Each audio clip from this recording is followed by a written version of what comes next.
Elle surprend son mari avec sa propre mère dans leur lit conjugal. La pluie tombait à verse ce soir-là. Les gouttes frappèrent le toit de tôle comme si le ciel lui-même voulait avertir, comme s'il pleurait déjà pour ce qui allait se passer. Elle rentrait plus tôt que prévu. Le voyage de retour de Port Harcourt avait été annulé à la dernière minute à cause d'un problème de logistique. Fatiguée mais impatiente de retrouver son foyer, elle souriait en s'imaginant dans les bras de son mari. Elle portait encore le tailleur bleu qu'il aimait tant, celui qui, disait-il, lui donnait l'air d'une reine. En ouvrant la porte, elle sentit tout de suite quelque chose d'anormal. La maison était silencieuse, mais ce n'était pas le silence paisible d'un foyer endormi. C'était un silence tendu, électrique, presque coupable. Elle posa son sac, retira ses talons et monta doucement les escaliers. Chaque marche semblait alourdie d'un pressentiment.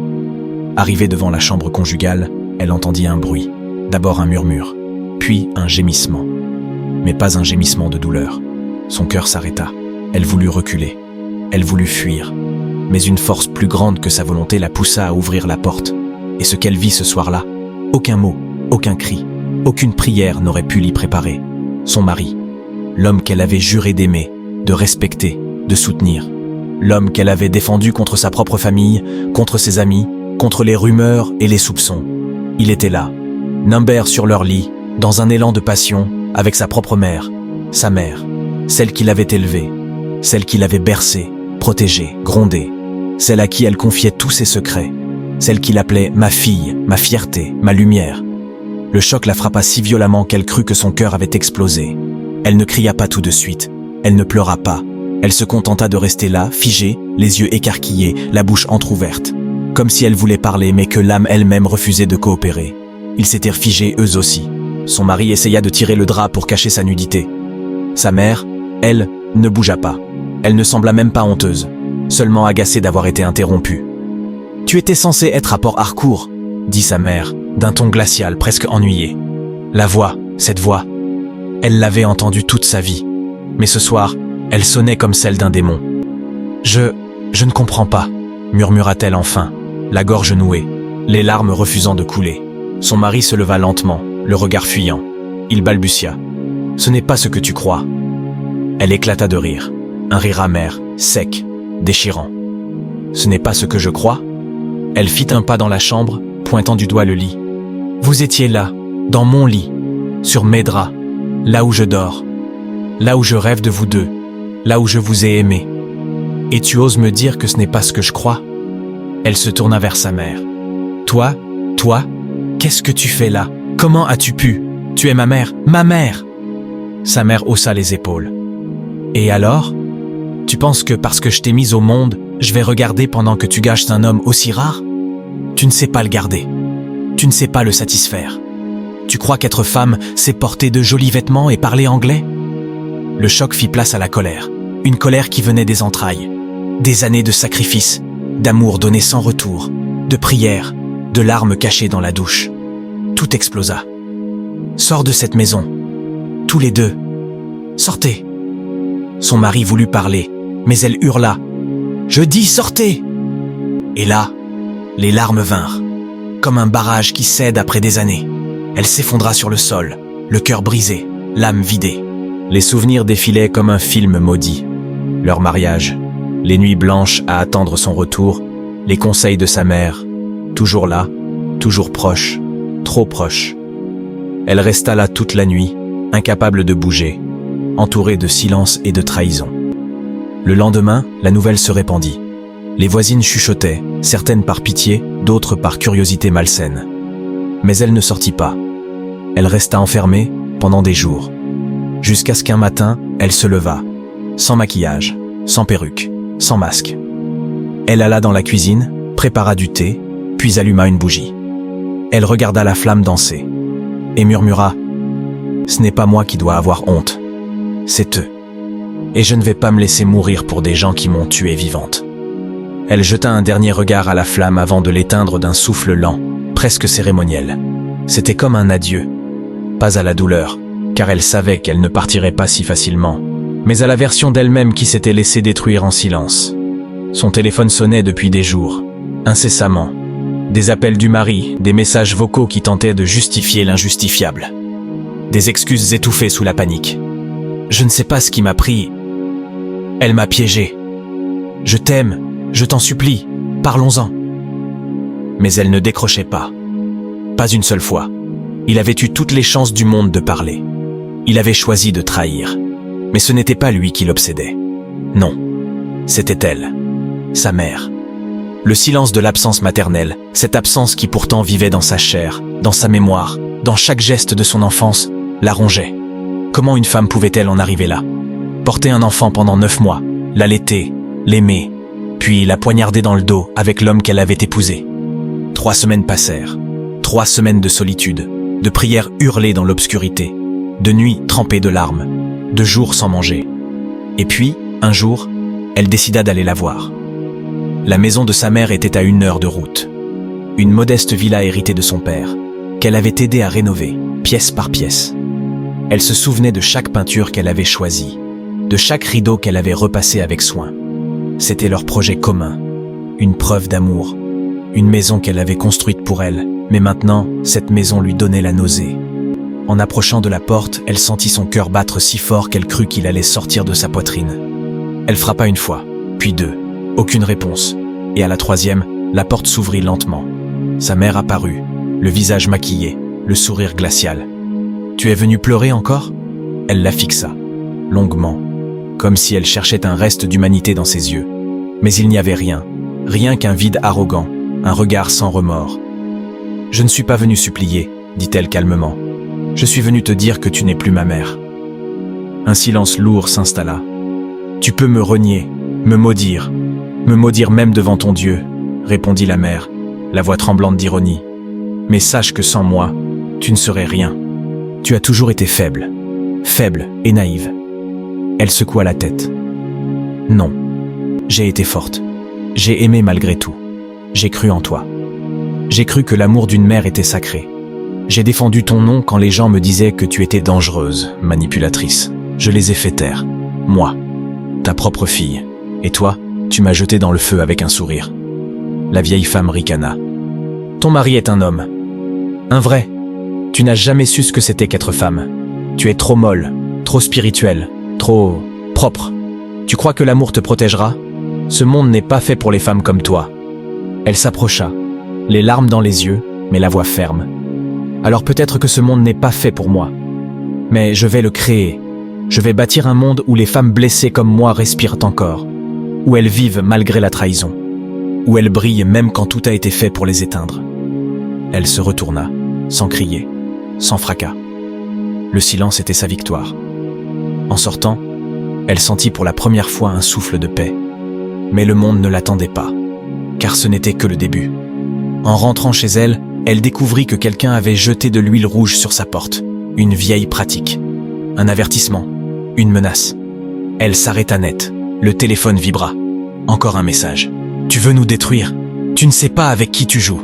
Tu vas finir folle, comme ta tante. » C'était un message anonyme, son passé, les secrets de sa famille, les vieilles blessures qu'elle n'avait jamais comprises. Tout semblait vouloir refaire surface. Et pour la première fois, elle sentit que sa mère n'était pas seule dans cette histoire. Quelque chose de plus ancien, de plus sombre, se cachait derrière cette trahison. Et elle devait creuser, trouver la vérité. Non plus pour pleurer, mais pour comprendre, pour guérir, pour libérer. La nuit tombait lentement sur la ville, enveloppant les rues dans une brume épaisse, comme si le monde lui-même voulait cacher la noirceur qui se tramait.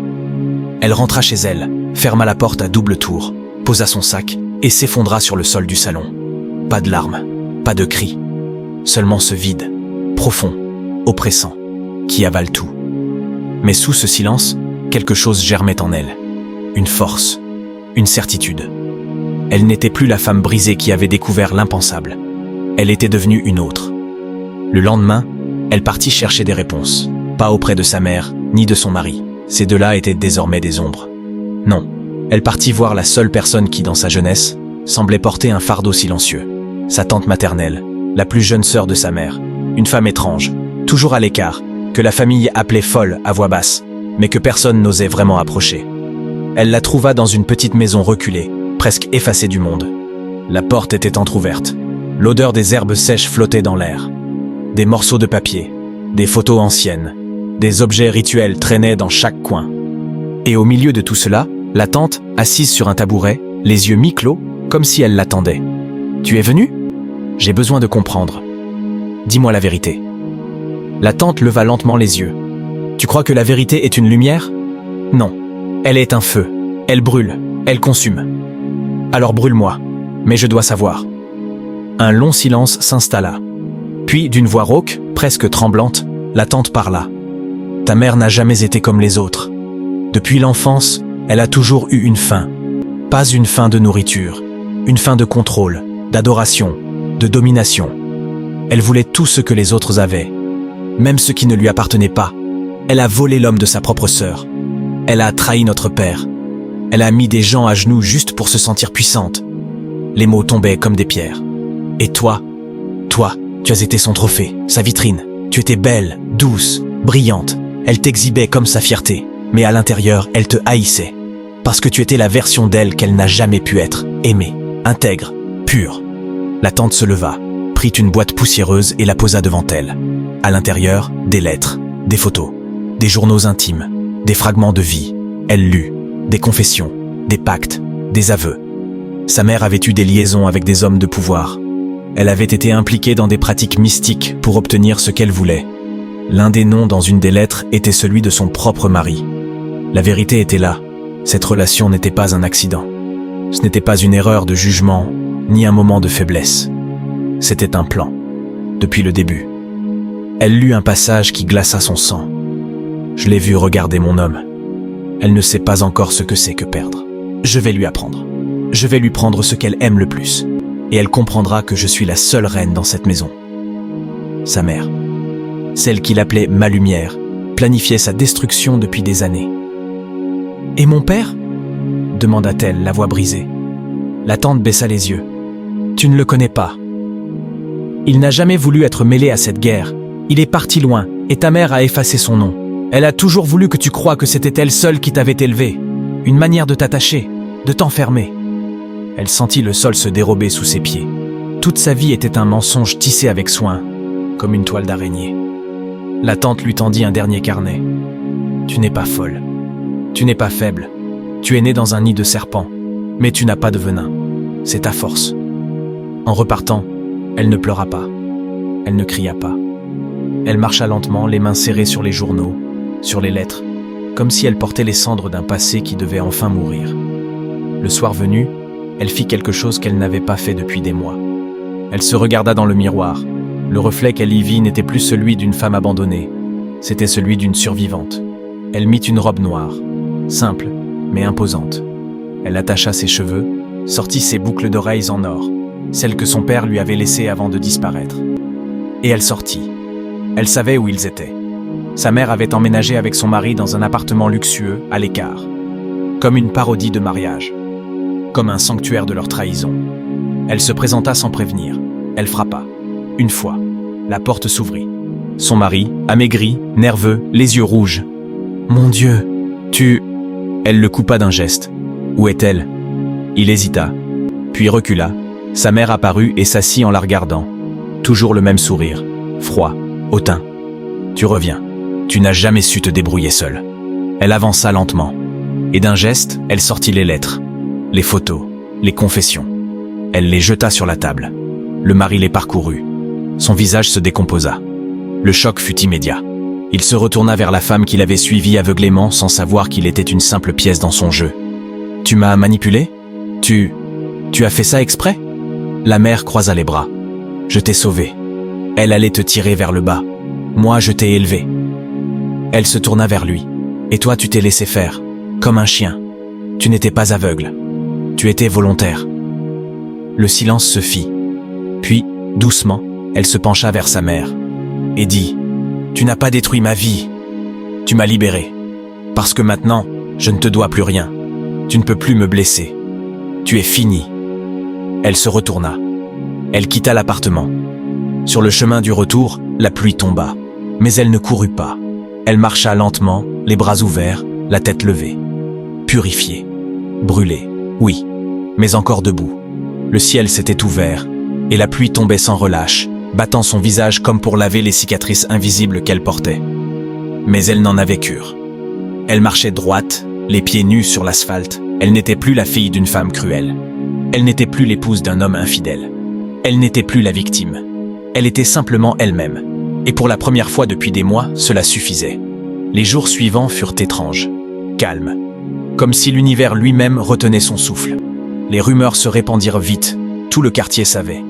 Les murmures dans les rues étaient devenus des vagues de compassion, de honte, de rage, selon les camps. Certains l'évitaient, ne sachant comment la regarder. D'autres, surtout des femmes, l'approchaient discrètement, la prenant par la main pour lui dire « Tu as survécu, tu es une lumière ». Mais dans le silence des nuits, elle sentait encore la brûlure des souvenirs, l'odeur du parfum de sa mère sur ses draps, les mains de son mari sur un corps qui lui avait tout donné. La trahison, même exposée, même comprise, ne disparaît pas. Elle se loge quelque part, entre les côtes, et elle respire avec vous. Mais elle ne lutta plus contre cette douleur. Elle la regarda en face, et elle choisit de vivre avec. Pas de l'oublier, non, mais de la transformer. Elle recommença à travailler. Elle ouvrit une petite boutique de tissus et de tenues traditionnelles. Un rêve qu'elle avait toujours eu mais que son mari avait jugé inutile. Elle y cousait elle-même des robes empreintes d'histoire et de résistance. Des femmes venaient de loin pour acheter ses créations. Des femmes meurtries, des femmes fortes, des femmes silencieuses. Et à chacune, elle offrait une robe et une oreille. Elle avait compris que sa blessure était une porte, que son histoire, aussi violente soit-elle, pouvait devenir refuge pour d'autres. Et peu à peu, sa boutique devint un lieu de guérison. Mais un jour, alors qu'elle fermait la grille à la tombée du soir, une silhouette apparut au coin de la rue. C'était lui, le mari, amaigri, le visage creusé, les yeux rouges, non pas de larmes, mais d'un vide sans fond. Elle ne bougea pas. Il s'approche lentement, comme un homme qui vient enterrer quelque chose qu'il a lui-même tué. « Je sais que tu ne veux pas me voir », murmura-t-il. Elle ne répondit pas. « Je ne suis pas venu pour demander pardon. Je ne le mérite pas. » Toujours silencieuse, il déglutit, luttant pour contenir un flot de mots. Puis, elle m'a mis dehors. Un rire amer s'échappa de ses lèvres. Elle m'a utilisé. Quand elle a vu que je n'avais plus rien à lui offrir, elle m'a jeté comme un chiffon sale. Elle le regarda enfin. Non pas avec haine, ni même avec pitié, avec détachement. « Et tu es venu ici parce que tu pensais que j'étais resté là, à t'attendre ?» Il baissa la tête. « Je ne t'attends plus. Je ne t'ai jamais attendu. Parce qu'à l'instant où tu es monté dans ce lit avec elle, tu es mort pour moi. » Il voulut parler. Elle leva la main. « Je ne veux pas savoir pourquoi. Le pourquoi n'efface pas la douleur. Il ne change rien. » Un silence. « Ce que tu m'as pris, tu ne pourras jamais me le rendre. Mais ce que j'ai construit depuis, ça, tu ne peux pas me le prendre. » Elle referma la grille lentement, le regard toujours planté dans le sien. « Va-t'en, et ne reviens plus. » Et elle rentra. Elle ne pleura pas. Son cœur ne trembla pas. La paix ne venait pas d'un pardon. Elle venait de la clarté. Et elle voyait clair désormais. Quelques mois plus tard, sa mère tomba malade. Une maladie qui dévorait lentement son corps, la clouant au lit. Aucun de ses anciens alliés ne venait la voir. Pas même les enfants qu'elle avait eus de ses nombreuses liaisons. Abandonnée. Seule. Silencieuse. Elle apprit la nouvelle par sa tante au téléphone. « Elle ne demande que toi », lui dit-elle, la voix douce. Elle hésita longtemps. Mais finalement, elle s'apprêta puis se rendit à son chevet. Sa mère était méconnaissable, le visage creusé, les yeux ternes, le corps sans force. Elle entr'ouvrit les yeux et murmura « Tu es venu ». Elle s'assit sans parler. « Je t'ai blessé, je t'ai sali. Je ne sais même pas pourquoi. Il y avait un feu en moi, et je t'ai mise dedans. » Elle la regarda, longtemps, et dit « Tu voulais m'éteindre, mais regarde-moi, je suis encore debout. » La vieille femme pleura, pour la première fois, vraiment. Mais elle ne pleura pas. Elle se leva, prit la main de sa mère, froide, osseuse, et dit « Je ne te pardonne pas, mais je te libère, tu n'as plus de pouvoir sur moi. » Puis elle s'en alla, sans un bruit. Quelques jours plus tard, sa mère rendit l'âme. Elle assista aux funérailles, pas par obligation, mais pour fermer le dernier chapitre. Elle se tint droite, sans larmes, sans drame, juste présente, résolue. Et quand on l'interrogea sur ce qu'elle ressentait, elle dit simplement « Elle m'a appris ce que je ne veux jamais devenir. Et pour ça, je la remercie. » Les mois passèrent. Elle agrandit sa boutique. Elle ouvrit un petit centre pour femmes victimes de violences conjugales et de trahison familiale. Là, elle racontait son histoire, pas pour se faire plaindre, mais pour montrer que même les trahisons les plus sordides peuvent devenir des fondations. Un jour, une jeune fille entra dans sa boutique, tremblante, perdue. Elle lui servit un thé, la fit asseoir et dit « Raconte-moi ton histoire. Moi, je te raconterai comment j'ai survécu à la mienne. » Et ainsi, son feu devint lumière. Pas pour brûler, mais pour éclairer.